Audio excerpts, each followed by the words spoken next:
मांगनी चाहिए, लेकिन मायूस होकर नहीं। कारोबार खत्म हो गया, फसल खत्म हो गई, औलाद अच्छी नहीं निकली, किसी ने तंग कर दिया, ओ जी मैनू मौत आ जाए, ए जी मैनू जहर खुआ दो, मैनू जहर दा टीका ला दो। कई बंदे होते हैं जो बहुत बीमार होते हैं ना, तो कहते हैं मैनू जहर दा टीका ला दो, मैनू किस तरह मौत आ जाए। और नहीं हो खुदा के बंदे, मेरे महबूबे पाक ने फरमाया ये जो बीमारी है ये भी गुनाह झाड़ने के लिए आती है। हो सकता है अल्लाह ताला तेरे सारे नामा अमाल से गुनाह माफ करके तुझे दुनिया में ही सारा हिसाब बराबर कर दे और आखिरत में तुझे अपनी रहमत और रजा का ताज अता फरमा दे। और ऐ बंदे तू जहां परेशान हो रहा है, मायूसी के साथ मौत मांगने की, दुआ करने की इजाजत नहीं है। हाँ करनी है तो शहादत की मौत की दुआ करना, मदीने में मरने की दुआ करना, सजदे में मरने की दुआ कर। ये वो दुआएं हैं जिनके मांगने से अल्लाह तबारक व तआला भी राजी हो जाता है और बंदा मायूसी की लाइन में भी नहीं आता है। तो कभी भी दुआ मांगते हुए अपने लिए अजाब मत मांगे, सिर्फ अल्लाह की रहमत मांगे। अब बस औकात ये होता है बे मौलाना बड़ी बड़ी मुश्किलात और परेशानियां हैं, हम तो बीच में गिर गए तो हम कैसे निकले। आइए आपको एक वजीफा बताते हैं। यह है वजीफा जो तेरे और मेरे नबी ने इरशाद फरमाया। नबी पाक सल्लल्लाहु अलैहि वसल्लम आपने इरशाद फरमाया मन लाजिमल इस्तिगफार, फरमाया जिस बंदे ने अस्तगफिरुल्लाह की तस्बीह की कसरत कर ली और ये पढ़ता रहा, इस्तिगफार को अपने ऊपर लाजिम कर लिया, बस ये तस्बीह पढ़ता रहता है अस्तगफिरुल्लाह अस्तगफिरुल्लाह अस्तगफिरुल्लाह, जब जब इसे मौका मिलता है, फरमाया होगा क्या। फरमाया पहला अल्लाह ताला इस पर फजल ये फरमाएगा कि अल्लाह रब्बुल इज्जत फर्रजल्लाहु मिन कुल्ले दैक मखरजा, अल्लाह ताला इस बंदे को हर किस्म की मुश्किल में से निकलने के लिए अपनी रहमत के साथ रास्ता अता फरमा देगा। बंदा फंस गया, मुश्किल में आ गया, बड़े बड़े बंदे दोस्त यार सज्जन वो साथ छोड़ गए, कौन है जो इसमें से रास्ता निकालेगा। फरमा इस्तिगफार की कसरत कर दे, अल्लाह ताला तेरे लिए रास्ता बना देगा। बड़ी मुश्किल आता है, निकलना कैसे है, अस्तगफिरुल्लाह की तस्बीह वजीफा तेरे और मेरे नबी ने बताया। दूसरी बात फरमाया वफी कुल्ले हम्मिन मखरजा, फरमाया अल्लाह ताला उस बंदे को हर किस्म की मुश्किल से भी निकाल देता है। यहां दो मुश्किलात का जिक्र है। एक मुश्किल है बैरूनी जो लोग क्रिएट कर देते हैं, मुश्किल कर कहते हैं हम तुम्हें बंद गली में दाखिल कर देंगे, कहते हैं कि नहीं कहते। फरमा अस्तगफिरुल्लाह की कसरत करते रहो, ये लोग तुम्हारा कुछ भी नहीं बिगाड़ सकते, तुम्हारे लिए रास्ता हो जाएगा। और दूसरा होता है मुसीबत और परेशानी आ गई किसी किस्म की, बीमारी की सूरत में, माली कमी की सूरत में, औलाद की सूरत में, कोई परेशानी, फरमाया जो इस्तिगफार की कसरत करता है अल्लाह ताला उस बंदे की ये परेशानी भी दूर फरमा देता है। बैरूनी परेशानी हो वो भी जाया, अंदरूनी हो वो भी जाया और खत्म। वजह वजीफा फरमाया वो इस्तिगफार की कसरत है, तो इसलिए इस्तिगफार की कसरत फरमाया करें। ये दो बात। अब तीसरी बात इसी हदीस में मेरे नबी फरमाते हैं जिसने इस्तिगफार को लाजिम कर लिया अपने ऊपर, उसको अल्लाह सिर्फ दो इनाम अता नहीं करता, अल्लाह ताला एक और इनाम भी अता करता है। तवज्जो है कि कोई नहीं आप। अब देखिए वजीफा एक है और इनाम तीन किस्म के मिल रहे हैं, समझ आ रही है ना आप हजरात को।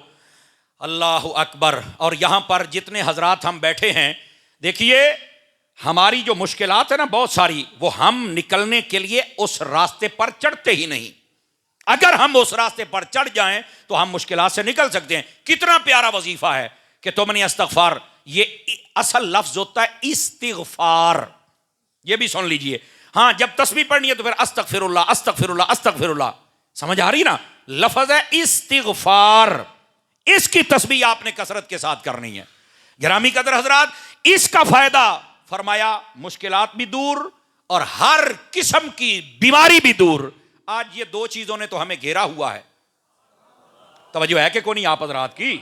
ये दो चीजों ने घेरा हुआ है और दोनों चीजों के साथ ये इस्तिगफार। और अगली परेशानी रिस्क में कमी है, बरकत कैसे हो जाए। इस हदीस का आखिरी लफ्ज फरमाया वरज़क़हू मिन हैसु ला यहतसिब, फरमाया जो इस्तिगफार की कसरत शुरू कर दे अल्लाह ताला वहां से रिज्क देगा जहां से इसने सोचा भी नहीं होगा।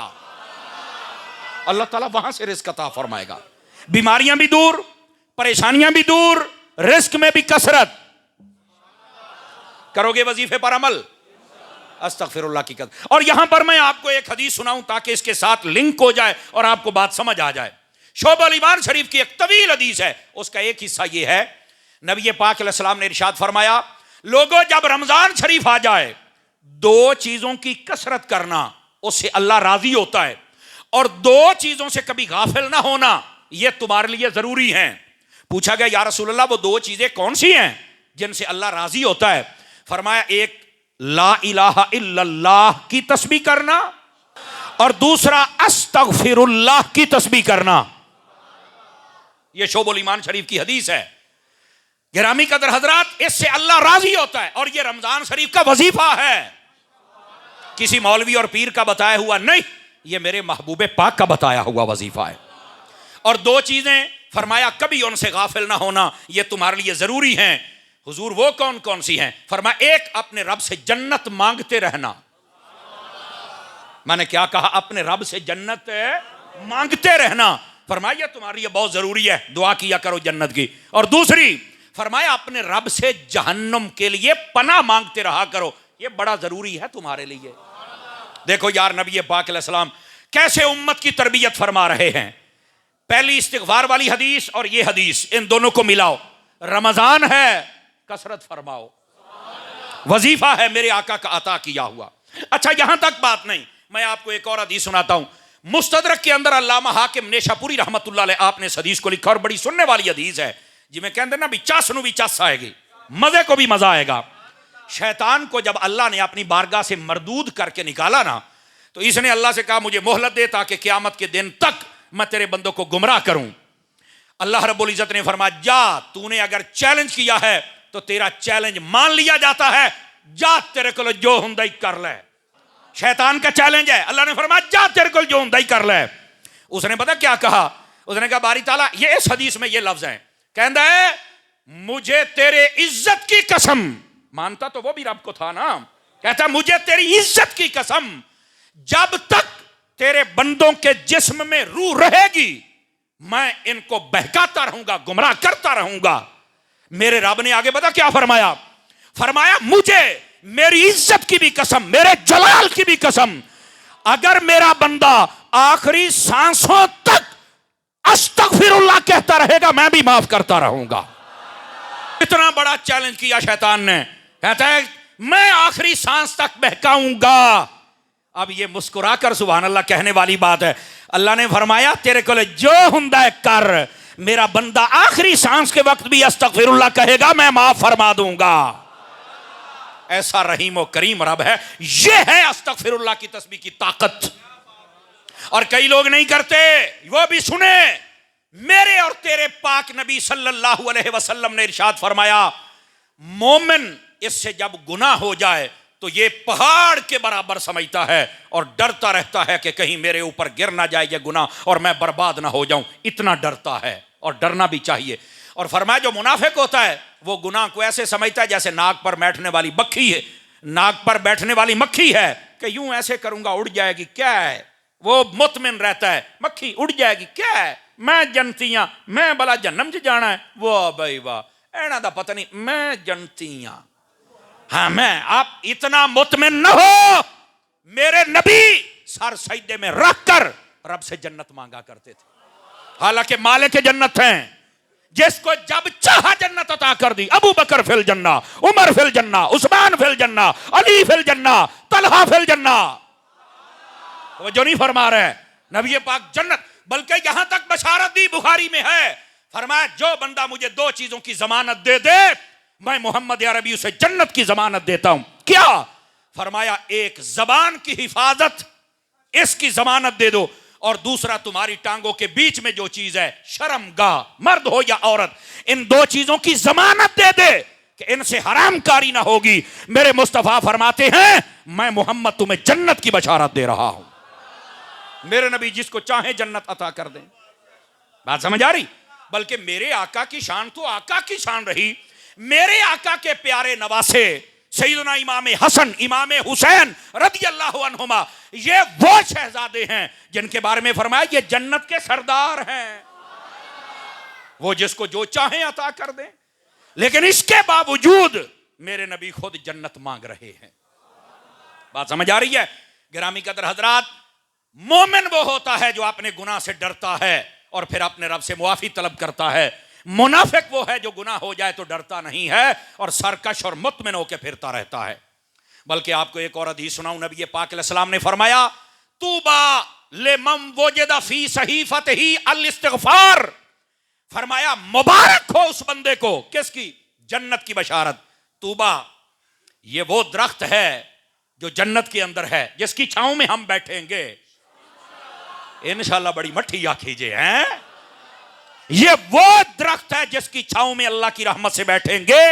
मेरे नबी फरमाते हैं, तूबा दरख्त की बशारत हो उस बंदे को जिसके नामा आमाल में इस्तिगफार की कसरत होती है। और जितने हजरात बैठे हो तवज्जो करो यार, एक फकीर भी बात आपसे कर ले।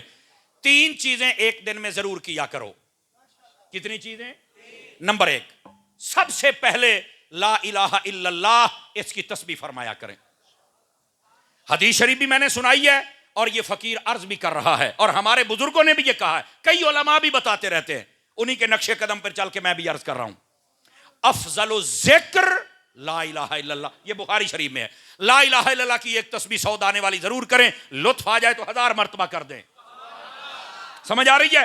और आखिरी दाने पर पढ़ा करे ला इलाहा इल्लल्लाह मुहम्मदुर रसूलुल्लाह, आखिरी मर्तबा ये पढ़ लिया करें।